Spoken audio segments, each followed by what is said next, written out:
Muslimin muslimat yang dimuliakan Allah subhanahu wa ta'ala. Sampai masanya tiba, datang malaikat membawa kain kafan min nur, dari cahaya. Lalu malaikat menampungnya, keluarlah roh. Sejuk terasa dari kaki, naik ke atas, naik, berhembuslah dia dari mulut. Wa nafakhtu fihi min ruhi, aku hembuskan, aku tiupkan. Dulu waktu masuknya ke tanah, ke daging itu ditiup, maka keluarnya pun juga keluar. Maka mata memandang, ruh keluar. Biji mata memandang, keluar biji mata. Makanya orang yang mati itu matanya terbuka. Makanya yang pertama kita lakukan menengok orang mati adalah memejamkan mata. Allahumma ghfir li abdis samad warfa' darajatahu ma'al ghabirin, inna lillahi wa inna ilaihi raji'un. Makanya saya jarang-jarang datang bila ada sebut, Ustaz ada orang meninggal dunia, sudah lama, baru sejam, nanti saya datang. Sebab apa? Saya takut nak pejamkan mata dia.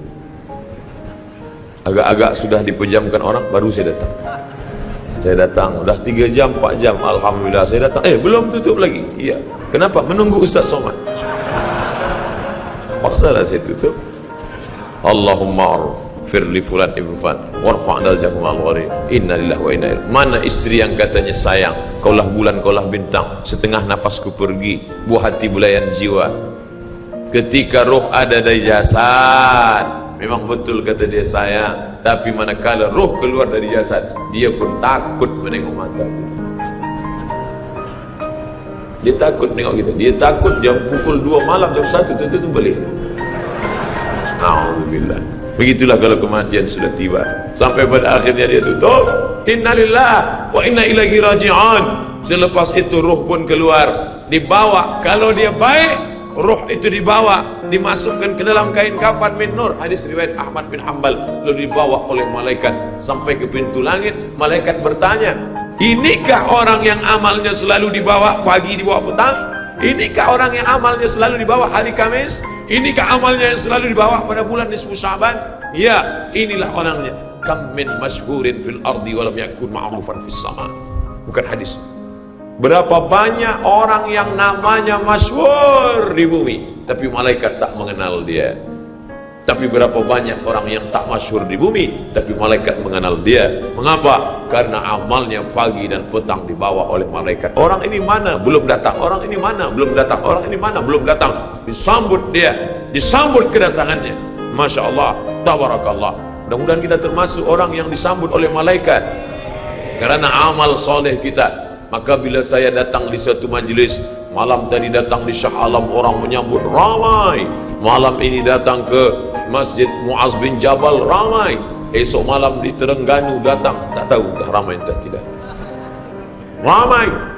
Dalam hati, hai Abdul Somad, apakah malaikat akan menyambut engkau nanti juga dalam keadaan ramai?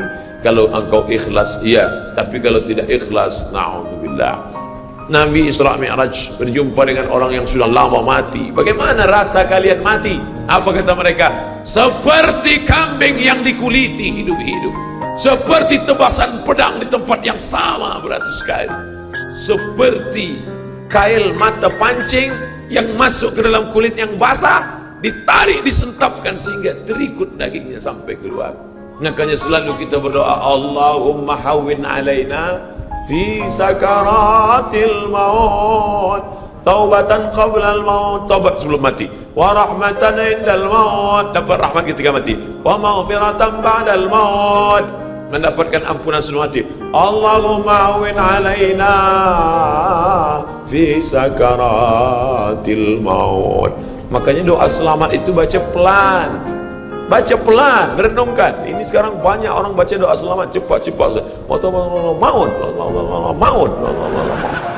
Apa maut aja nih?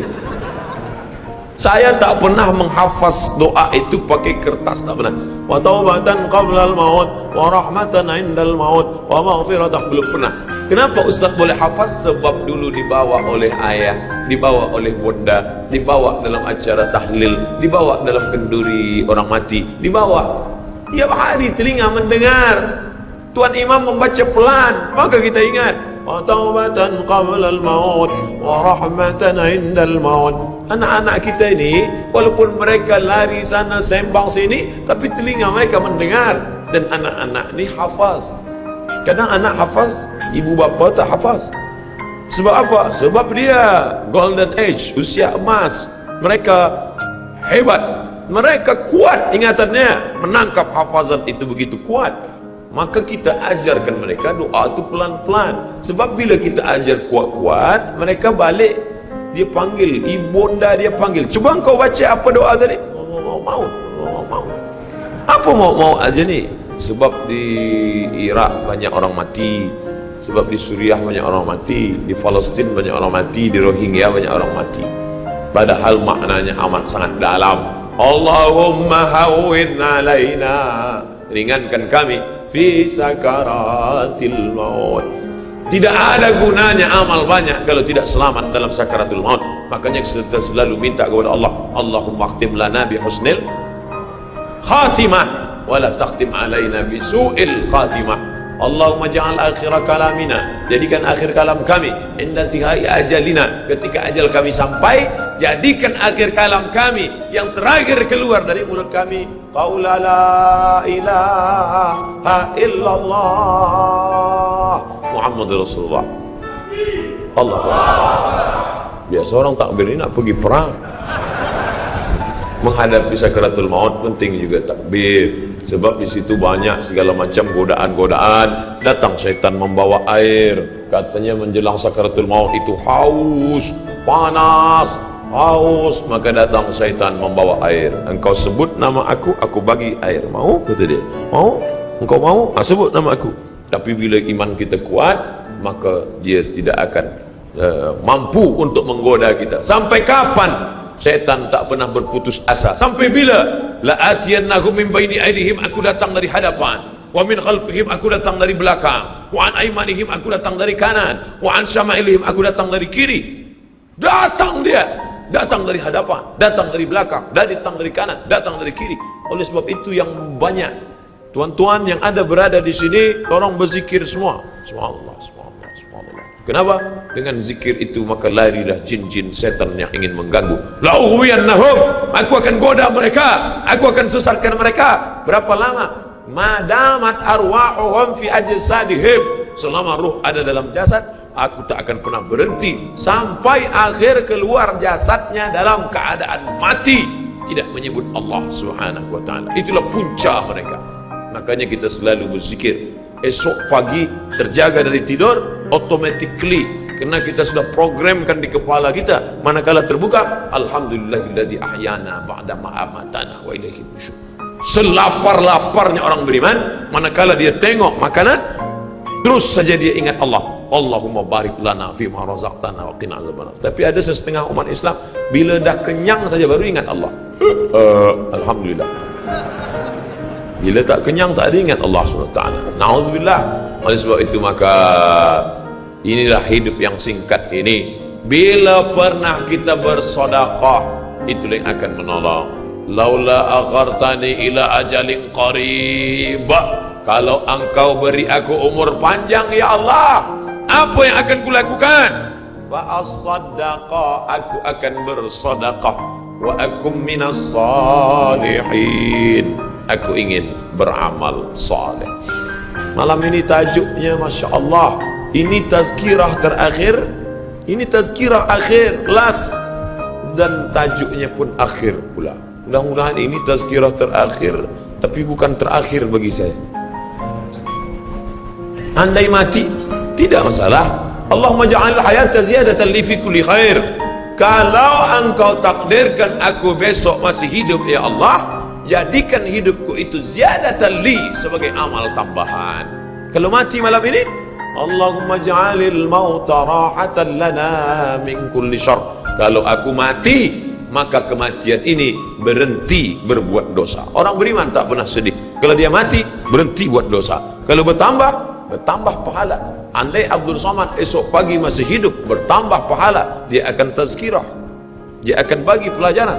Andai Abdul Somad mati malam ini, alhamdulillah, berhenti melihat dosa. Dosa apa? Masuk airport, dosa. Masuk ke plane, pesawat terbang, dosa. Dosa apa? Dosa mata. Takkan tak kita tengok? Mata terbuka, takkan kita tutup?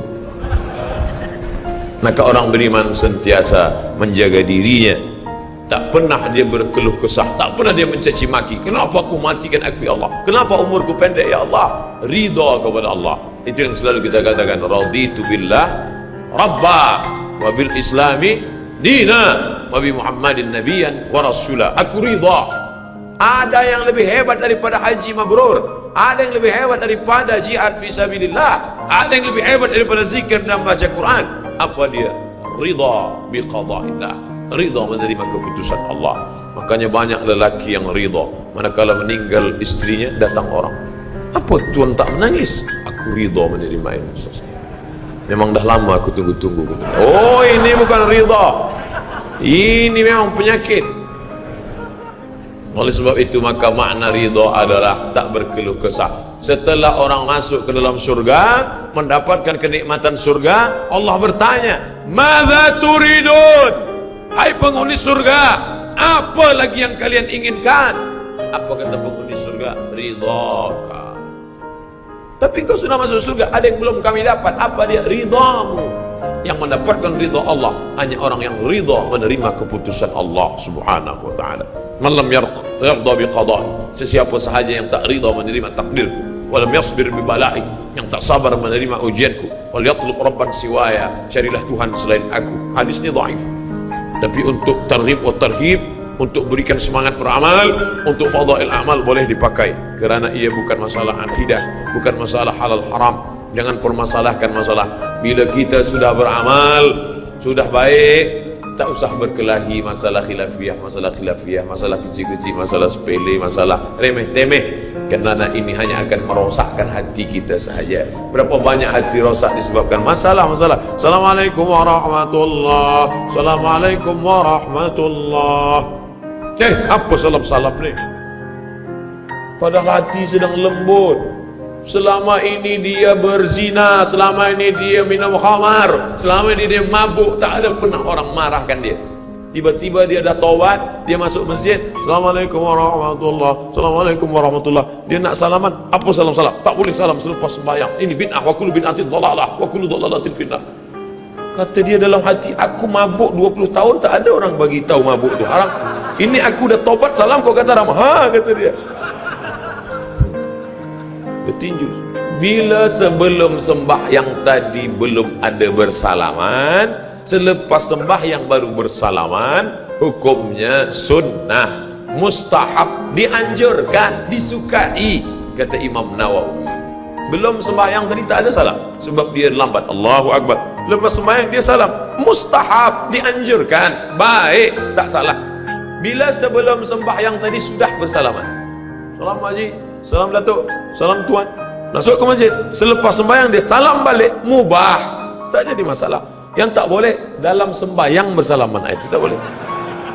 Datuk sehat, itu tak boleh. Oleh sebab itu mari kita jaga hati kita yang dah baik, yang dah elok ni, jangan dirosakkan hanya kerana masalah-masalah kecil, masalah-masalah khilafiyah. Melunakkan hati. Kayu patah boleh disambung, kaca retak boleh direkat, tapi hati rosak kemana obat akan dicari. Oleh sebab itu memperbaiki dengan akhlak. Al-adab fawqal ilmi, adab lebih tinggi daripada ilmu. Tak ada guna banyak ilmu, banyak kaji banyak, tapi menyakitkan hati orang. Ada yang lebih hebat daripada ilmu, apa dia? Adab. Al-adab